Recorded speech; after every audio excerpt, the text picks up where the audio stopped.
I recently discovered why I kept getting caught during my stealth camping adventures, and to learn this, all it took me was to spend literally hours travelling to the same location twice, once in the daylight, once at night time, so that I could repeatedly set up and break down different tarps in my bivy bag, so I could then shine different types and brightnesses of light source through them, so you could see on camera just how much light leakage there would be from your campsites under different conditions. And what I wasn't really expecting was for the results to be, yeah, you're always leaking light all of the time, and you need to always double layer. So have a tent and a tarp, or a bivy bag and a tarp, or a tarp and a second tarp if you've got any kind of light source going, no matter whether it's directional or not, in your campsite. So let's take a look at my abysmal results. You can see I'm using a DD Hammock Superlight tarp, and on the rightmost edge of the screen I've got it doubled over so that we can see what two layers compressed on top of each other look like versus just a single layer. Then I've got a really cheap generic poncho tarp from Amazon, and then I've got my Alpkit Elan bivy bag.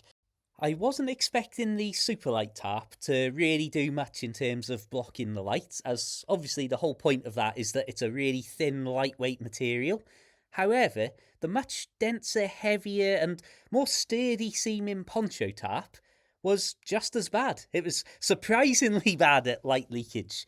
So this is the torch we're going to use, my Immolent HT70 head torch, because not only does it have a fantastic main beam that goes ridiculously bright for a headlamp, but it also has a beautifully diffused red light and a beautifully diffused warm white light. So just for fun, we're going to start by using the main beam at its full 3,500 lumen brightness, which of course is ludicrously bright and multiple times brighter than any light you would have for stealth camping, or even just general campsite use in most cases.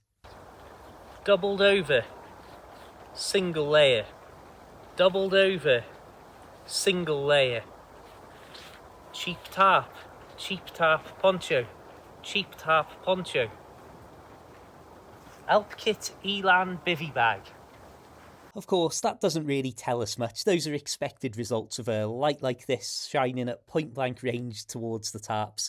I was interested though that even shining it on the trees in the background, the excess light dissipating towards the edges of the beam is still hitting the tarps and clearly visible and illuminating in the darkness. A far more realistic test of what you might use close range on a campsite is this. 100 lumens and a soft, warm white floodlight, as I would describe it. And yet, even at 100 lumens, you can see just how visible the light still is when shone at the tarps themselves. And this is what I was saying about the almost non-existent difference in light stopping power between the Superlight tarp and the much heavier, cheap poncho tarp. And you can see again the Alpkit Elan, of course, letting plenty of light out. One of the positives you can say, though, is that at just 100 lumens, they of course are doing a much better job at blocking out some of what we'll call the stray light when not in the direct beam of the torch.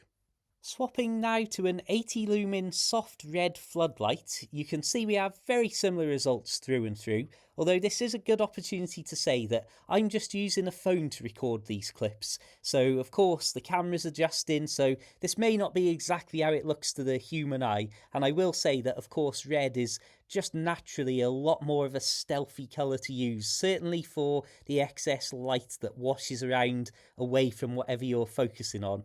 You're still going to be very visible if you're pointing a red light directly at somebody who's looking for you. But just as the incidental light escapes, you're going to be less visible than if you had a brilliant white light in the woodlands. After reviewing that footage, I decided to skip the intermediate steps and drop all the way down to the 6 lumen moonlight modes that my main spotlight had. And as you can see, even at just 6 lumens, it's clearly visible through the tarps and the bivy bag.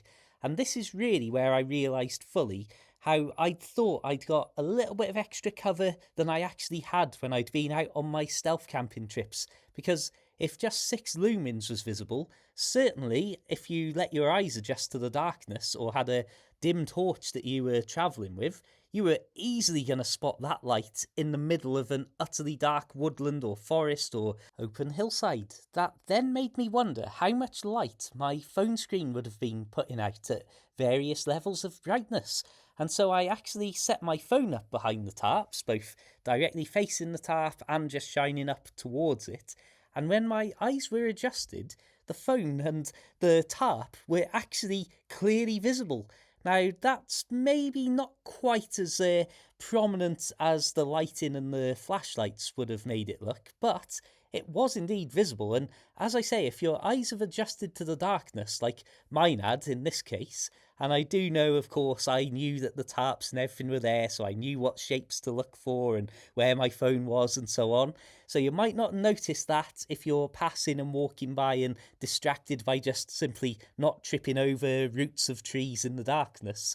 But the point is that there's certainly a significant possibility that at least 1 or 2 times that I've been caught stealth camping has been down to me using my phone either in the bivvy bag without any other cover around me, or when I've been in my basic bivvy bag and using my phone on my lap in front of me outside of the cover, just with the tarp between me and a potential stealth camp spotter. So I just thought that was quite interesting. I'd assumed, foolishly, that I just had a lot more cover than I actually did. With this information in mind and the benefit of hindsight, I now look back at the spring and summertime of this year where I have really got into solo camping, away from all of the group camping that I've done over the last 15 years or so, and got into stealth camping in a big way as a solo camper for the first time. All of my setting up and my thoughts about disguising and camouflaging the campsite were about camouflaging the actual elements, the tents, the tarps, the bivvies, and so on, from actually being visible in the daylight. Because of the long, late, light nights that we've had over the summer, that's been my predominant thought. Whereas, of course, now we're heading well and truly into a bitter, wet, cold winter. It's dark from soon after 4 to 5 p.m. And of course, I'm setting up and doing a lot more stuff out in absolute dark conditions, basically because it's dark all the time. Luckily for me, I've done this experiment and learned on camera the very obvious, very simple, but very valuable lesson of just how visible I've been all along late at night in the dark, right at the start of the period of the year that we've got all of these endless long dark winter nights. So it's probably saved me a lot of running away and escaping over the coming months. I'd like to quickly apologise that this video isn't as highly edited and polished as my usual uploads. As many people know, myself and my family have just been through an extraordinarily difficult and tumultuous time. Mainly my father, who himself at short notice ended up having a quadruple heart bypass. So firstly, I'd like to thank everybody for the incredible messages and also extend my father's gratitude to you all. So thank you. It's been absolutely wonderful and, dare I say, heartwarming. But I'm happy to say he's back home now, so it's a case of being sensible in the recovery, and hopefully he will also be out adventuring again very soon. So thank you, everybody.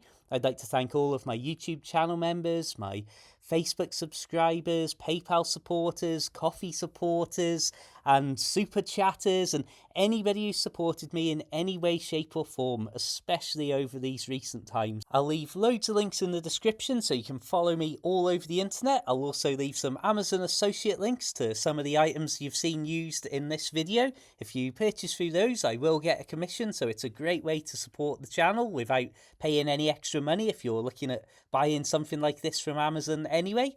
And until the next time, my friends, I want to say once again, thank you for absolutely everything. Until the next time, keep it interesting, keep it healthy, have a fantastic day/night, and of course, my friends, farewell.